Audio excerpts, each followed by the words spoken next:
আসসালামু আলাইকুম। HSC ICT তৃতীয় অধ্যায়ের সংখ্যা পদ্ধতির রূপান্তরের আজকে এমন একটি টপিক আমরা এই ক্লাসে বসবো খুব অল্প সময়ে, যেটা নিয়ে প্রায় সকলেরই কনফিউশন থাকে। রূপান্তরের দশমিক থেকে যে কোনো সংখ্যা পদ্ধতিতে রূপান্তর এবং যে কোনো সংখ্যা পদ্ধতি থেকে দশমিকের রূপান্তর আমরা গতদিনে মাত্র 4 মিনিট প্লাস একটা ক্লাসে শিখে ফেলেছি। খুব সহজ ট্রিক্স এর মাধ্যমে কোনো সমস্যা থাকবে না ওই ক্লাসটা দেখে আসলে। এবার দেখো, হেক্সাডেসিমাল থেকে বাইনারি বা অক্টালে যাওয়া বা অক্টাল থেকে বাইনারি বা হেক্সাডেসিমালে যাওয়া, এই যে রূপান্তরগুলো আছে, আমি বলেছিলাম 12টা রূপান্তরের নিয়ম আছে। সেইখান থেকে আমি গতদিন মাত্র 2টা নিয়মে করেছি, আজকে আর মাত্র 2টা নিয়মে করব। এই 4টা নিয়ম জানলে রূপান্তর তোমার কাছে পানি হয়ে যাবে। চলো শুরু করা যাক। দেখো, আমাদের আগে দেখতে হবে হেক্সাডেসিমাল কয় বিটের কোড এবং অক্টাল কয় বিটের কোড। হেক্সাডেসিমাল হলো আমাদের 4 বিটের কোড। হেক্সাডেসিমাল 4 বিট এবং অক্টাল হয় 3 বিট। হেক্সাডেসিমাল 4 বিট এবং অক্টাল 3 বিট, শুধু এইটুকু মাথায় রাখো, আর কিচ্ছু মাথায় রাখা লাগবে না।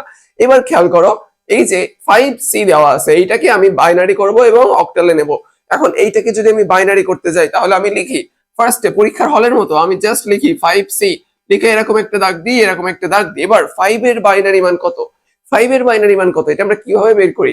ক্যালকুলেটর দিয়ে।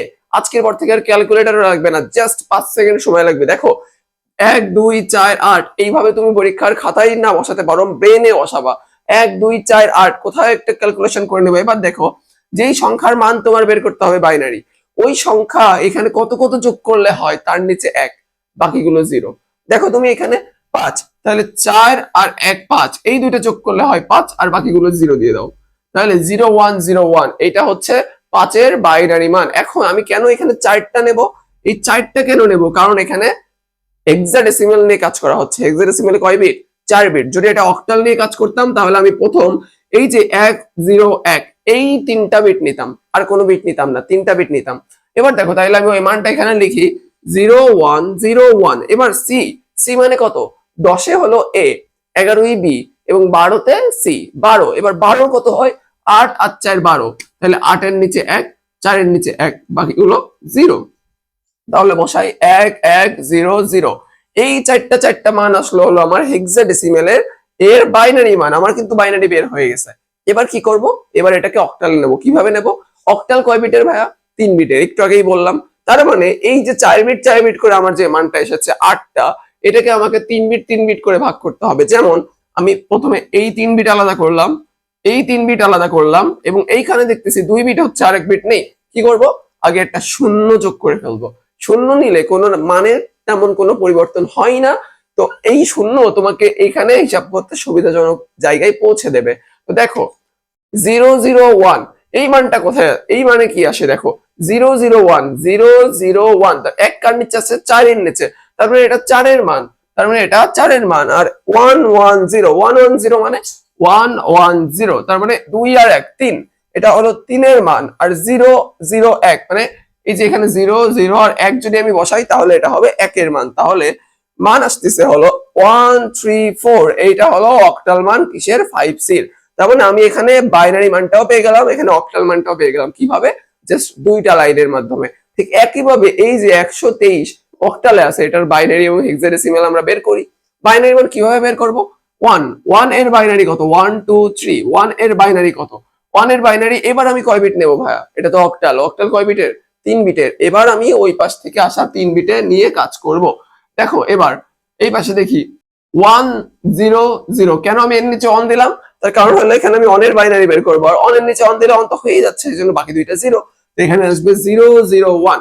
এবার আমি 2 এর বাইনারি মান বের করবো 2, তার মানে এখানে একটা দাগ দিই, 2 এর নিচে হয়ে গেছে 2, তার মানে আর দুইটা 0 হবে, তার মানে 0 1 0। এবার 3 যদি বের করি তাহলে 2 আর 1 দুইটাই লাগবে আমার। তো এই যে 2 আর 1 দুইটাই যদি আমি নিই তাহলে এবার কি হবে? 3 হবে, তার মানে এটা 0 হবে, তার মানে 0 1 1। তার মানে এবার দেখো, এই যে মানটা আসছে এটা কিসে আসছে? বাইনারি মান। কিসের বাইনারি? অক্টাল থেকে বাইনারিতে বের করছি। এবার এইটা যদি আমি হেক্সাডেসিমালে নিতে চাই তাহলে কি করতে হবে?